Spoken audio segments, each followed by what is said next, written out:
And as I thank myself that you've invited me to interact with you and be able to provide my own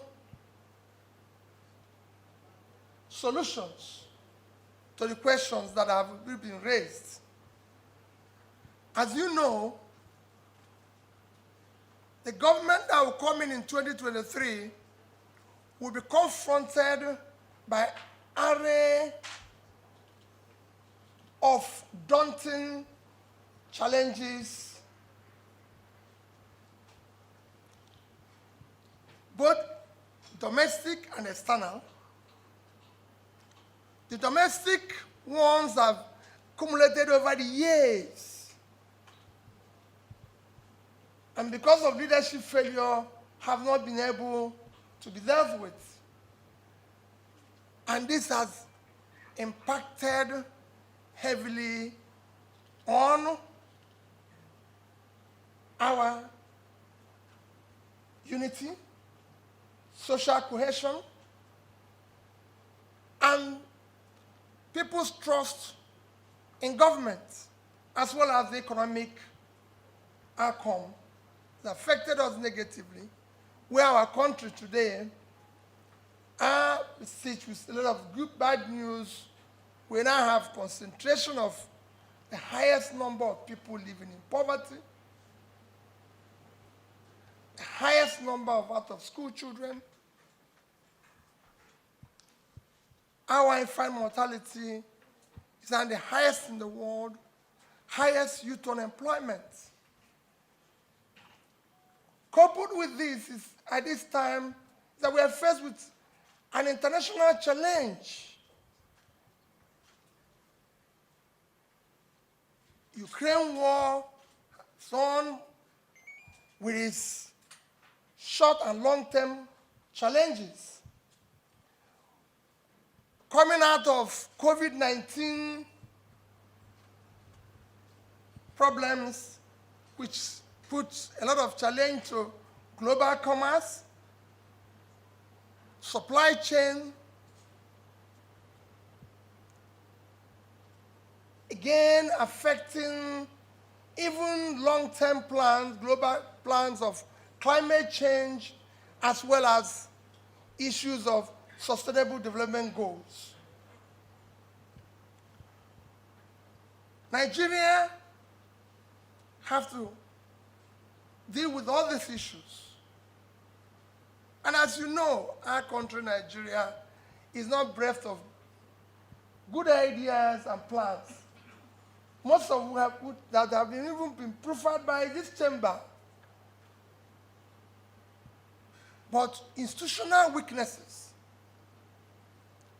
and lack of political will to implement them have meant that over the years it's worsened and poor outcomes affecting the people. So for me, the overall task of our government in 2023 is to streamline governance, ensure that it's responsive, transformative, and effective. That is what is lacking today. We must show that good governance is aimed at providing needed services to the populace, receiving and admitting constructive criticisms, and moving forward. Given the history of our country, our politics, and governance challenges, securing, uniting, and moving Nigeria forward will require a concerted effort and shift from coercive to consensus approach. Effective governance drives its impetus and strength from use and seek adherence to the rule of law to consolidate democratic institutions and fulfilling social contract between the government and the governed. All this confers political performance and legitimacy to any government. Experience shows that inclusiveness is an essential element of effective public policy making. That means that all groups, especially the ones that are underrepresented today in decision-making process, such as women, youth, and the vulnerable, will be consulted and ensure their participation. As a president elected by all Nigerians, the buck stops at my desk. I will be fully responsible for governance and national security decisions and actions undertaken by my administration. Against the backdrop of this, my administration will have identified, like I said, we are going to be working using and mainstreaming the Sustainable Development Goals, but within that, we have also prioritized 7 critical areas we will prioritize while ensuring that we follow all the goals of Sustainable Development Goals. And those areas is to ensure purposeful leadership is production-centered growth for food security and growth, securing and uniting Nigeria, effective legal and institutional reforms, rule of law, corruption, and government effectiveness, leapfrogging Nigeria from oil dependency to fourth industrial revolution, expanding physical infrastructure through market-driven reforms, unleashing growth, enabling entrepreneurship, and making market-creating innovations, human capital development that empowers competitiveness, robust foreign policy to restore Nigerian strategic relevance.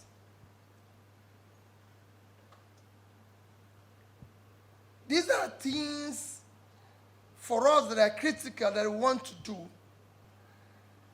For government, you've seen government complain every day that we have a revenue crisis, that our revenue to GDP is low. That's what you hear every day. We don't get enough revenue. My answer to that is, it's wrong. Revenue, for you to generate revenue is like going to a bank. You have to pay in first. Then you can get withdraw. You can't go to withdraw without paying in. And how does government pay in?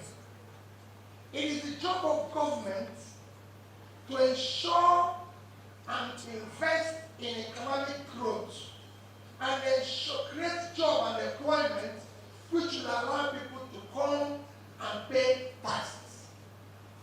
You cannot have 100 million people living in poverty and you're expecting robust revenue. Where are you going to get it from? The number of people, if you use the standard, Nigeria is 200 million people. So the number of people that are supposed to be working, gainfully employed, if you use the world average of 50-60%, it's 120 million. But all of us know that today, the number of people that are gainfully employed and working in Nigeria is about 40 million. So you have about 60 to 70 million people unproductive. So they're not doing anything for you. So what you need to do is start pulling those people out of poverty, have a robust economic growth, and then you will be able to have the liquidity the government needs to function.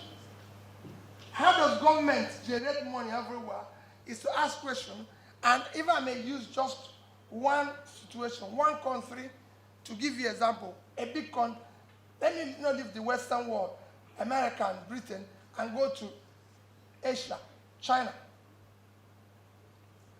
China finances its budget. Today, the last budget that followed was about 4 trillion. Out of this 4 trillion, 3.2 trillion came from taxes. 50% of that came from tax to micro, small businesses. And this segment is providing jobs. 60% of the job in China. Employed people in China is 800 million, so they are providing 540 million people. In fact, in urban areas, they're about 80%. So it's a simple thing that you need to inject and support the economy for economic growth, which will in turn make people, the more robust your economy is, the more you can earn from taxes and other incomes. That's how government can be liquid. Again, countries borrow money. They borrow money and invest. If you borrow for investment, which is what I was saying before, you have an economic growth, which in turn brings in more liquidity and revenue. And my sister was saying how we're going to deal with the issue of, again, resources, because what you're saying is almost the same thing. How are you going to help with the issue of resources? With all this power, everything and all that, to be more specific, it's similar to what I had earlier said. However, because you mentioned some specific areas like power, am I sure? Huh? Like you mentioned a specific area of power. Power is something everybody is worried about. It's a critical thing that this country has to be dealt with decisively. I know very well that the federal government of Nigeria, as a government today, have removed power from exclusive list to concurrent list. For me, I will go, and for the government, we will go further than that. We will actually go beyond that, because if you look at our power problem today, we have privatized generation and distribution, leaving the critical link between these two, transmission. That is where we have what you can call ineffective and problem that needs to be dealt with. So for me, the first thing I will do is to ensure power is, one is to liberalize transmission. It is critical if you're going to deal with our power. When you do that, you're going to look at the power companies, because the privatization, I don't want to go into the problem of it, but we can support the existing companies that are involved in power to ensure, one, what they are suffering today, to ensure that there's a dedicated gas supply, which is part of their problem today, gas to power, ensure that the generation, transmission and distribution is properly aligned, have clear certainty of policy and regulatory environment, which is what President mentioned. There's no certainty of the regulatory environment for them to operate. You have policies from assault every day. You need to be clear. And they know this is what they have. Support them to have access to funding that is attractive and deal with some of the tax incentives. Ensure that you deal with immediately issue of embedded power, because you have to come up with some mix. Embedded power and renewable energy. We have to go with all facets. The issue of power will be an emergency that we have to deal with all means possible to ensure that we have power. And I have studied a lot of things. My sister, I was talking about issue of access to the resources to deal with this. You can actually do it involving the private sector aggressively. Government doesn't need to be entirely involved. When the government is going to be involved, like what happened in Egypt, they just give a sovereign guarantee. And that you can deal with when it comes to the issue of power.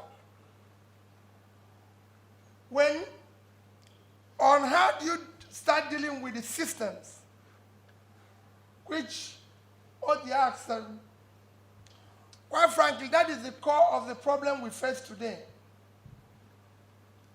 And that is why I said that what we are going to do entirely is to streamline governance to be responsive, transformative, and effective. What we have today, we are not lack of any. There's clearly well-studied, discussed plans to solve most of our problems as a nation. Documented. So I'm not saying I'm going to be there to be one Superman who is going to come with inventions or things that nobody knows about. What I say that is I'm going to ensure that they are implemented and follow the stipulated guidelines. And that is what is lacking. The political will to deal with issues that is done everywhere. The political will to follow the rule of law, the political will to have certainty of regulatory environment that attract investment, the political will to ensure that you deal with, like he mentioned, issue of oil theft. Who is stealing oil? People in government. Period. Nobody here can steal oil. Nobody here can steal oil. For you to steal oil, a ship has to come in and load it. And then he has to approve it.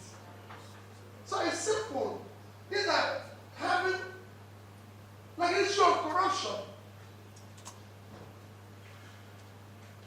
The reason why we're not doing well in corruption index is because of the same thing you asked, which I'll comment on. So the certainty is what I said I'm offering. The ability to do the right thing and ensure that it's done going forward from 2023. Let me probably start from the last question on the exclusive list. There's quite a number of things that is not supposed to be there. And that we can deal with as quickly as possible. In fact, it comes handy on what my sister is talking about, 100 days. I think these are the areas to start. There's things federal government don't need to be solely involved, agriculture, education. There's quite a number of them.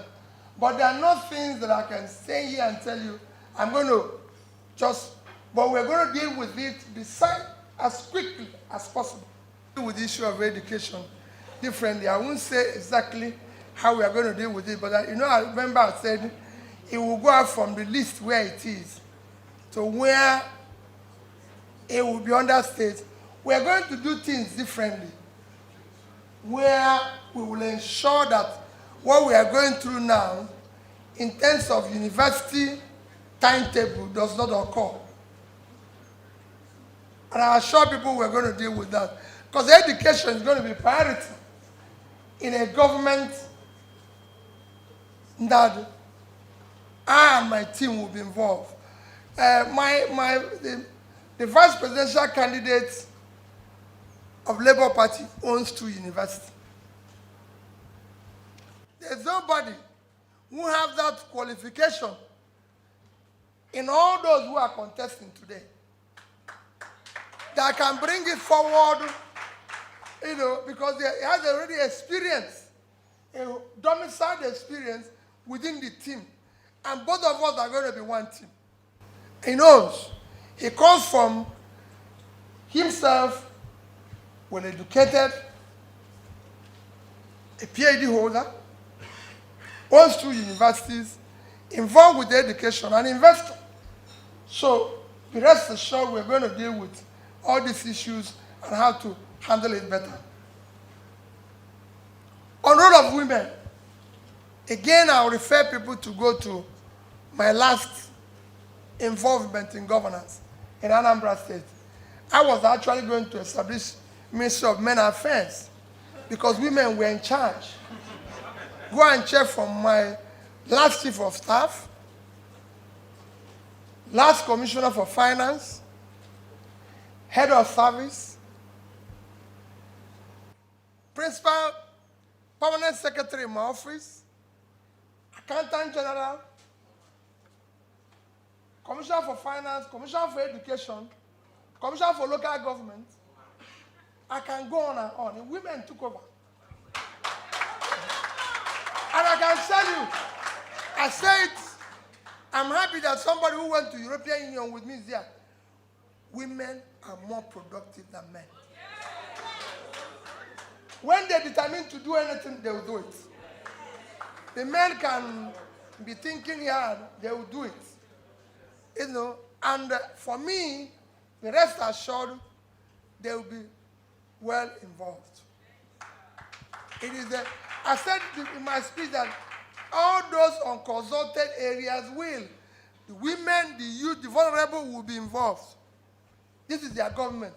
I'm going to lead a government of the poor, a government of Nigerians. This government will be for Nigerians, by Nigerians. It's not going to be government of elites, organized elite conspiracy and criminality. No. That's why we're trying to destroy their structure.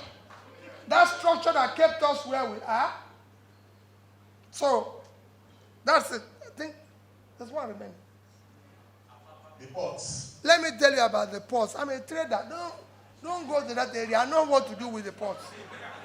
I'm a trader. Yes, I'm a trader. I'm part of it. The president knows now. I'm a trader. I assure you that I'll make sure that dealing with trade and importation and export will be seamless. Remember, I'm trying to drive export. That's what we're doing.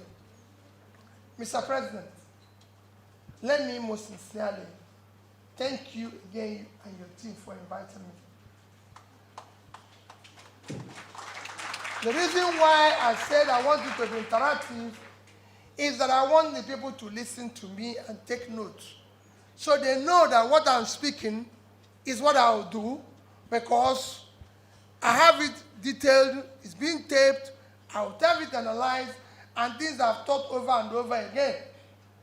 I've made comparison with Nigeria and over 30 countries. And I've come to conclusion that the Nigerian problem, though daunting and difficult, is solvable. All it requires is that we need to have a leadership that is committed. My appeal,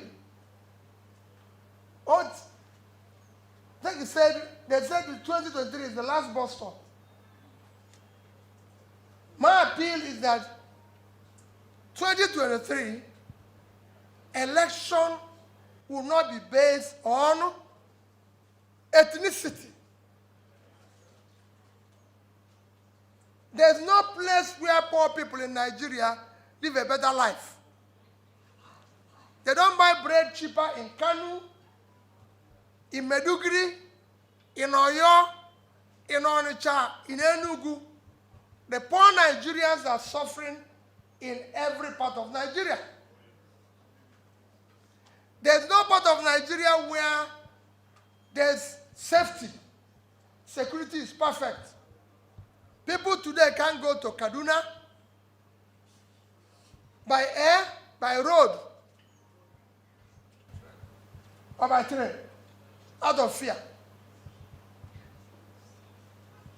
Katsina is not safer than Oyo.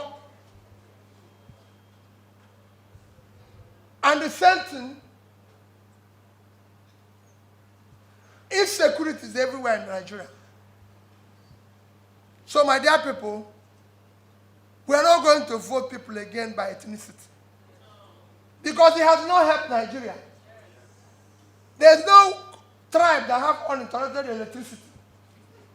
Or where there's unemployment is lower, or inflation better.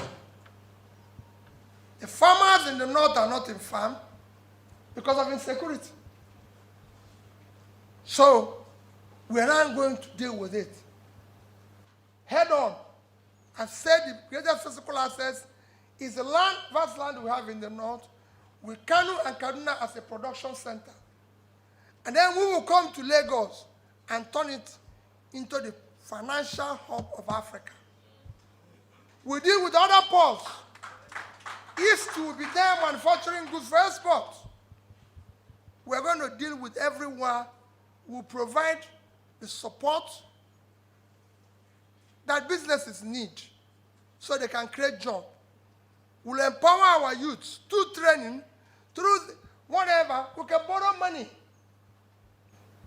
We want to move from government-led, where the prosperity is within those in government. Anywhere you see politicians richer than the private sector people is wrong. That is a collapsed place. We want to see businessmen the way they are everywhere in the Western world, and those in government are there knowing they are there by grace of God to serve the people, not to appropriate their resources to themselves. So we'll show you of that. It will not be based on religion. Do not vote for Peter Obi. I've said it because I'm an Igbo man.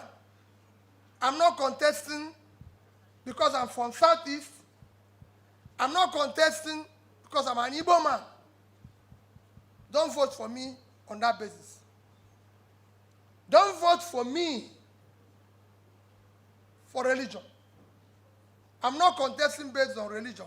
Show me where Muslims buy food cheaper or Christians buy food cheaper, and I'll go there. So it is not going to be based on religion. Don't vote for me because it's my turn. It is nobody's turn this time. Nigeria is nobody's turn. It is turn, this time, it is turn of Nigerians. It is turn of Nigerian youths. The turn of Nigerians to take back their country. So no turn of anybody. Do not vote for anybody. Do not vote for anybody because of connection. We are not going to hear about connection. Do not believe about what they tell you about their structure. That is structure of criminality. Structure of looting. Structure of corruption. That's what we want to dismantle. Election 2023 will be based on a character we can trust. Show us your last office, where you've passed through. Let's go and verify how you manage public resources. My name is Peter Obi. Go and check from, I've said where I went to school, go and verify all of them. Go and verify the institutions where I passed through. And if you find anyone wanting, come. I have people I can look at. My seniors are here. I have a senior advocate here, who is my senior in secondary school. He knows. You saw me this morning. When President asked me to use the restroom this morning, you saw what happened? Yeah. When I said, somebody else wanted to use it, and he said it, I said, you're my senior. We respect each other in secondary, because he was my senior in secondary school. So everybody knows the school I went to, and we have orderliness in it. We want to continue doing. So it will not be, go and verify that. I've been governor of Anambra State. Everything I said, I'm going to change education, I'm going to improve on health, I'm going to put people out of poverty. As at the time I was governor, I have the best road construction of any state network in the state. By Ministry of Works, I have the certificate. I have the list in no debt. We never borrowed 1 kobo from anybody for 1 day. We didn't borrow money from anybody. I can go on and on. I built secretariat from scratch, built teaching hospitals and everything. We didn't borrow money. The day I left office, I was not owing anybody 1 naira. Be it worker, pension, gratuity, supplier, or contractor.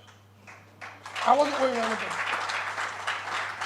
And you can go and check. In 3 banks in Nigeria, I left in each of them $50 million and 12 billion naira. Money belonging to the state. They've never paid me since I left. Anambra State have never bought me a bottle of water. I do not have any land belonging to the state allocated to me, or my wife, or my children, or anybody related to me. Anambra is there. Go and check their resources. I've said it everywhere, and show me where their money is missing. I was in charge, and I owe responsibility if you find their money missing.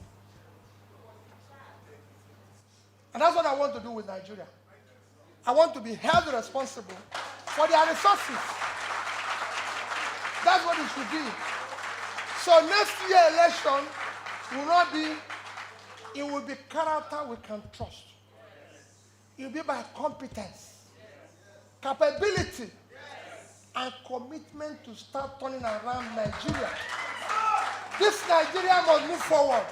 My dear people, let's take back our country.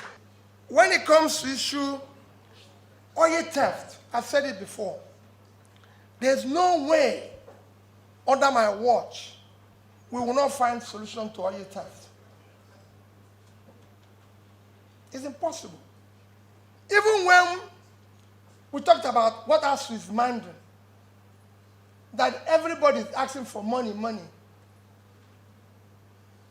ASU asked, it was 2009, almost 13 years ago, that this agreement was reached by government. And I know it was about 1.3 trillion, out of which Jonathan's government paid 200 billion, remaining 1.1 billion, 1.1 trillion. Let's say that is the situation. The waste, the stealing, would have paid that since. With effortless ease. Look at our oil theft. At a time we critically need every single resources. In July, we are the only country in the world that is not meeting our OPEC production, except Venezuela, because of sanctions. In July, you know, if our production was 1,083,000. So in July, we have 717 shortage daily. Multiplied by 31 days is 22,227,000 barrels. On the average pricing of oil in July, it is 110. So we lost $445 million in 1 month. Even like you said about their rate, which I mentioned when I talk about rates, the official rate, which you said is not available, is 410. The real rate is 690. So if you put 690 and 5 and 410 is 1,100. Let's use the average, 550. If you multiply $2,445 million with 550, it will give you 1,344,750 million naira. And we are still owing, and we are owing ASU 1.1 trillion. 1 month stealing. It can't continue. In month of August, it became worse. Our oil supply in month of August went down to 975. So for month of August, we are losing 825 barrels per day. 825,000 a day. Multiplied by 31 days of August. It will give you 25,652,500. That's what we do. 25 million. Throughout the month of August, oil is sold for 100 million. For 100 naira. $100, sorry. $100 throughout that month.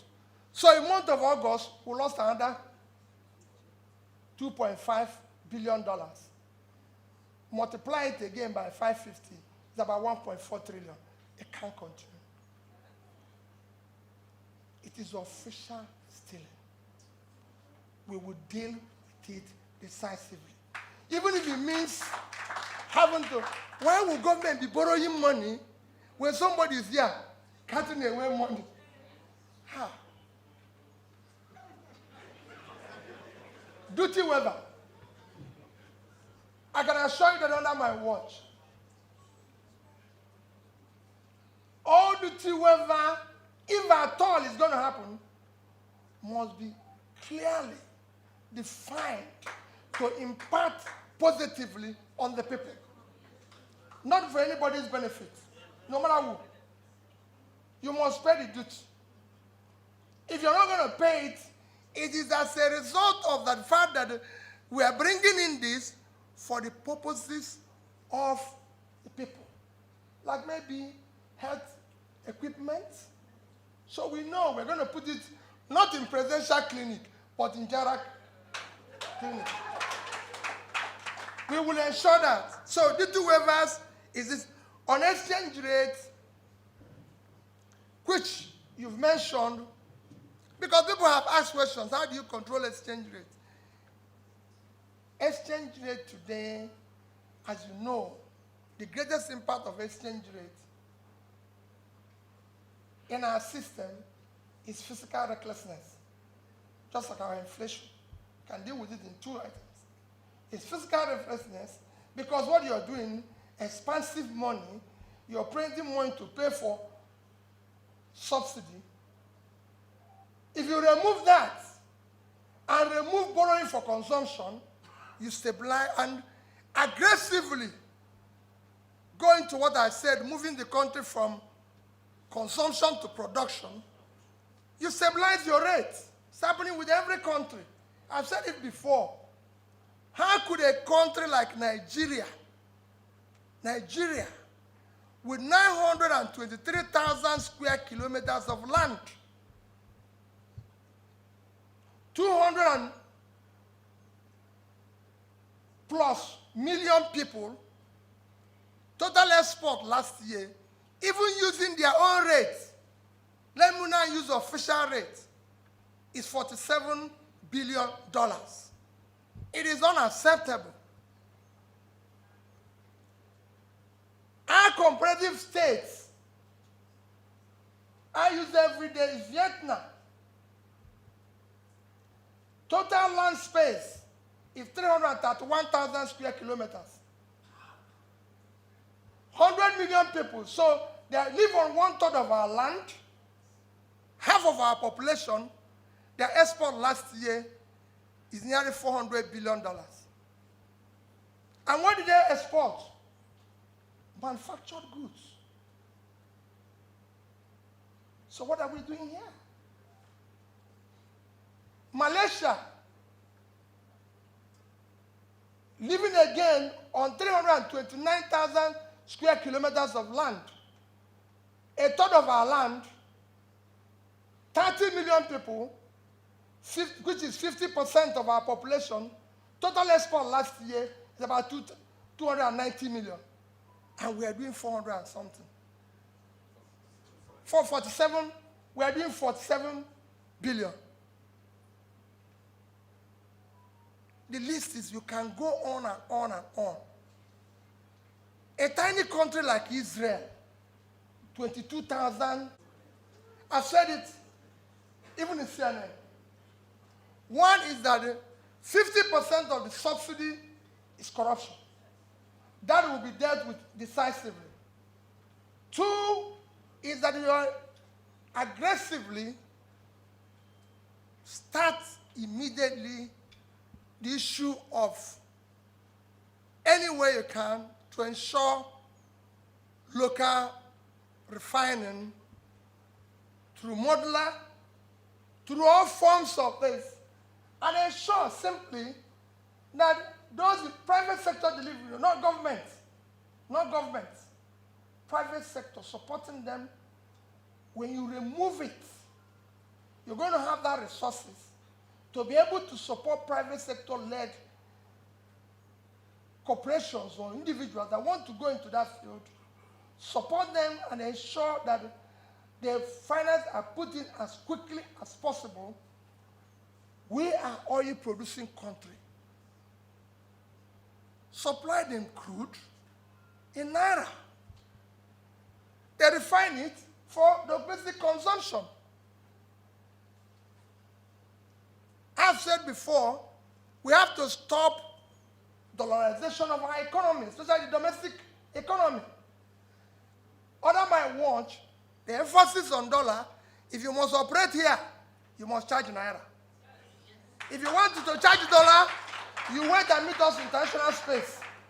But here, no dollar charge and no dollar expenditure for government again.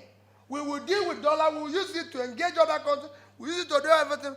But here, we've seen where that have led us, where airlines charge Nigerians more than they charge from other countries. It will not happen under my watch. What you charge in A is what you charge here, or you can't, you go.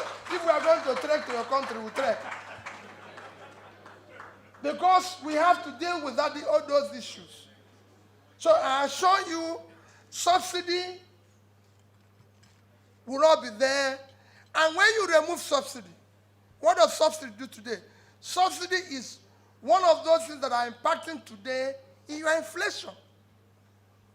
Because you have huge money being thrown, expansion of money to supply in the system to deal with deficit budgeting of paying for subsidy. You need to remove it. If you remove security today, if you deal with security today, and your farmers go back to farm, and food prices come down, you remove subsidy and deal with corruption, your inflation will come down. Thank you. Thank you very much, Excellency. I've taken your name, you will be one of those, so you will know that you took notes and people taped what I'm saying. That we are not going to go there and have issue of corruption. Said it before. If the principal person is not corrupt, his wife and children, and those around him are not part of it, you reduce it by 70%. Quote me anywhere. And And remember, if you were talking about liquidity issues, if you have a country that is secured and you deal with intangible assets of rule of law, law and order, deal with issues, regulatory environment, deal with corruption, there's money all over the world. They will throw money at you. Once they are sure that the person who is managing the public resources is a person of integrity. Because the problem we have with corruption, and when they want to measure it, it is corruption perception index is measured on management of public resource. It's not about any other thing. It's not about Yahoo boys. One thing is measurement. Management of the one we own. So most times we abandon where we're supposed to concentrate and deal. Once they are sure that the leader does not appropriate public resource to himself, does not use it for his own influence, investments will come. And when you have investments, you create jobs, and you have revenue to work. That's what other countries are doing.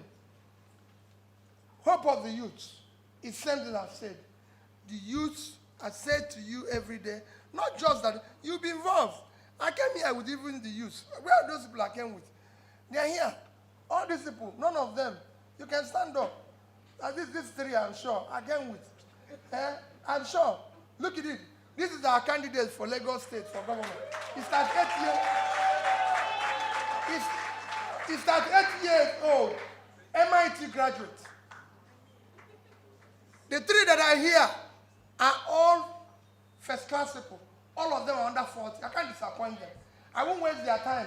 I was telling them when we are coming here that this job,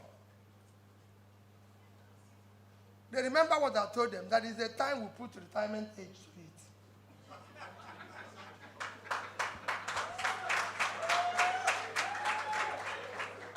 So I will not let them down. And I assure you, it is critical, it is important, we deal with it. Thank you.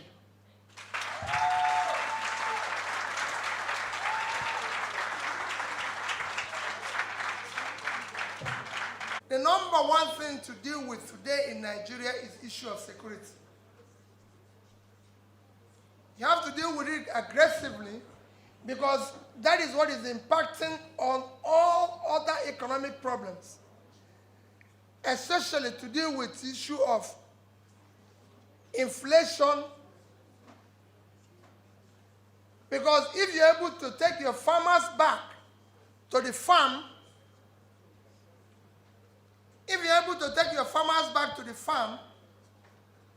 you will quickly reduce the food inflation. And we have expansive land in the north.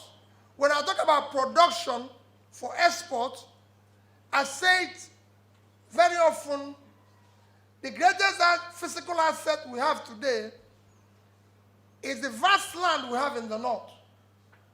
The vast uncultivated land. We need to invest in it. We need to cultivate it. I've been to states and I've given them, and you must have heard me several times say it. A state like Niger State have no reason talking about statutory allocation. Niger State is 76.3 thousand square kilometers of land. They can produce enough to feed Nigeria and export. And I always compare them with Netherlands. If you minus water, Netherlands is about 33,000 square kilometers. So Niger State is almost 2.5 that.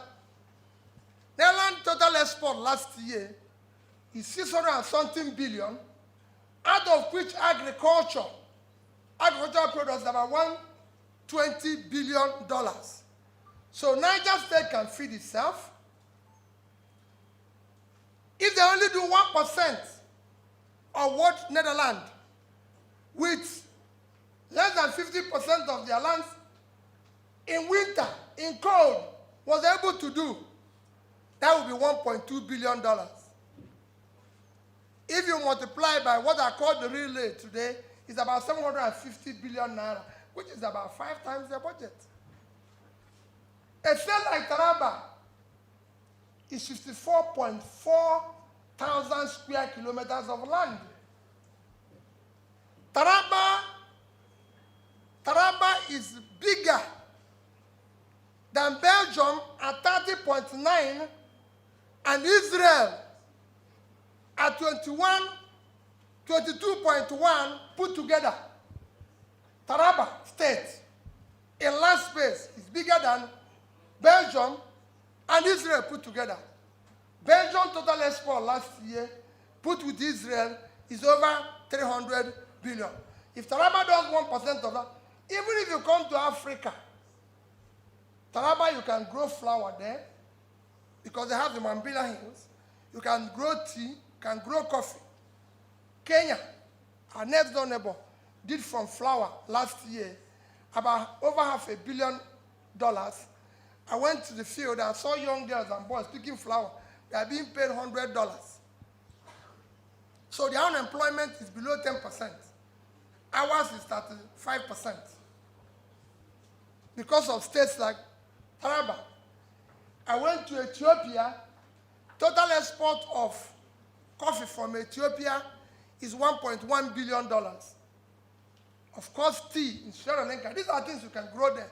So we need to deal with all those. When I talk about production, that is why order of priority, security. So you can put people back to farms and invest on the productive assets of the country. When we talk about our assets, it's not only NNPC and Ajokuta. Land is the major asset and has to be invested on. And no land are we going to allow to just be like that. We will turn into something and it will be productive. So these are the orders of priority. Deal with the issue of human capital, education. Our human capital is low. The more you invest in education, the better your economy. So we're going to invest in education. We're going to invest in health. We will start pulling the small people and people out of poverty. These are orders of priority of what we are going to do. The next one. There's nothing wrong in borrowing.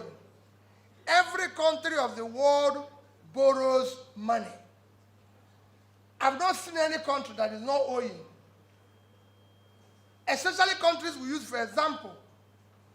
Today, Nigerians will want to cite America, Britain, all those countries. All those countries owe more than 80% of their GDP. America is the biggest country. With all the dollar and everything, American debt today is over 80% of our GDP. The second country is China. They are owing over 50% of their GDP. The third country is even more compounded, is Japan. They are owing 230% of their GDP. The difference, even Norway, with 1.4 trillion sovereign wealth fund, is owing. Singapore, that we like to cite Lim Kuan Yew, is owing over 130% of their GDP. So the difference is that if you borrow for consumption, you have a problem. If you borrow for investment, your economy will grow. The reason why things are not working here is that we borrowed for consumption. You threw away the money. So debt is a component of development. But debt must be used efficiently and effectively for a purpose that brings value. You don't just borrow money and throw it away and then come back. That is why you're even having a problem servicing the debt in the first place. Because the money you borrowed had been thrown away. If it was invested, what you get from the investment is what you use to service the debt. And I've shown countries after countries. Third world countries, I'm not comparing us with countries of this thing. I've always shown an example using Bangladesh. A very poor country. Sorry to use it. If they hear it today, they'll say, what is this man talking? But I can tell you, when I went to Bangladesh, you will run away. Because we are far ahead. Countries were better than South Korea today. In the 80s, it was people, Kalu was the person who led World Bank turnaround of South Korea. So many other countries. I can show you countries that we have had, but in 2010, I went to Bangladesh as a governor because I wanted to go and study what they are doing with micro businesses. I went there, the first thing I saw is to look at it. What is their GDP? About 115 billion dollars. Their debt was $45 billion. Their per capita was $747 in 2010. Go and check Nigeria in 2010. Our GDP was 375. Our per capita was $225.